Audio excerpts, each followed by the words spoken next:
40 വർഷത്തെ ഗൾഫ് ജീവിതത്തിന് ശേഷം നാട്ടിലെത്തിയെങ്കിലും നോക്കാൻ ആരുമില്ലാതെ ഒറ്റമുറി കടയ്ക്കുള്ളിൽ ജീവിതം തള്ളി നീക്കേണ്ട ഗതികേടിലാണ് കൊല്ലം ജില്ലയിലെ രാജീവൻ.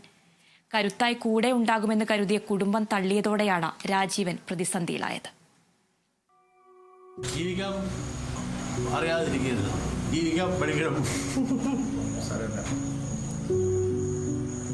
സ്വന്തമായിട്ടൊരു കരുതലില്ല, എല്ലാവർക്കും വേണം.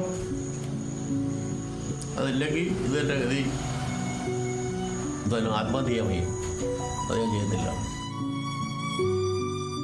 ഒമാൻ, സൗദി, അബുദാബി എന്നിവിടങ്ങളിലായി 40 വർഷക്കാലം ജോലി ചെയ്ത സമ്പാദ്യമെല്ലാം ഭാര്യയ്ക്കും 2 മക്കൾക്കുമായി ചെലവഴിച്ചു.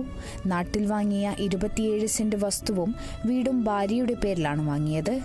8 വർഷം മുൻപ് അബുദാബിയിൽ വെച്ച് സ്ട്രോക്ക് വന്നതിനെ തുടർന്ന് ശസ്ത്രക്രിയ നടത്തിയ ശേഷം നാട്ടിലെത്തി.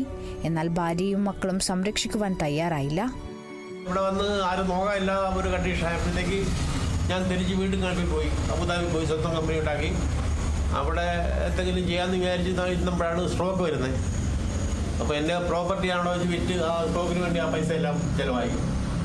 പിന്നെ അവിടുന്ന് അവർ ഹോസ്പിറ്റലുകാർ 4 മാസം ചികിത്സ കഴിഞ്ഞ് ഒരു നടക്കാറായപ്പോൾ എന്നെ കയറ്റി വിട്ടു. ഞാൻ പോരും. മകനെ പേടിയുണ്ടോ? പേടിയുണ്ട്. എന്താ ഉപദ്രവിക്കുമെന്നുള്ള പേടി 2 പ്രാവശ്യം എനിക്ക് അനുഭവപ്പെട്ടിട്ടുള്ള കാല് പൊക്കി വന്നോ. ഒരു ബന്ധു തരപ്പെടുത്തി കൊടുത്ത ഒരു കടയോട് ചേർന്നുള്ള ഒറ്റമുറിയിലാണ് താമസം.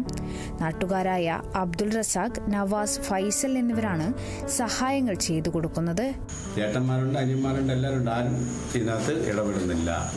പുള്ളി ഇങ്ങനെ അങ്ങോട്ടും ഇങ്ങോട്ടും വയ്യായ്മയും കൊണ്ട് നടക്കുകയാണ്. മക്കളെയൊക്കെ നല്ല രീതിയിൽ പഠിപ്പിച്ച് നല്ല രീതിയിൽ കെട്ടിച്ച് അവരാരും തിരിഞ്ഞു നോക്കിയിട്ടില്ല ഇതുവരെ.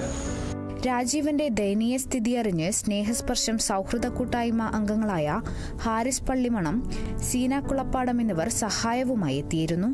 കണ്ണനല്ലൂർ പോലീസ് സ്റ്റേഷനിലെ SHO രാജേഷ് പരാതിയുടെ അടിസ്ഥാനത്തിൽ ഭാര്യയെയും മക്കളെയും മരുമക്കളെയും വിളിപ്പിച്ചെങ്കിലും രാജീവനെ സംരക്ഷിക്കാൻ തയ്യാറല്ലെന്ന ഉറച്ച നിലപാടിലായിരുന്നു.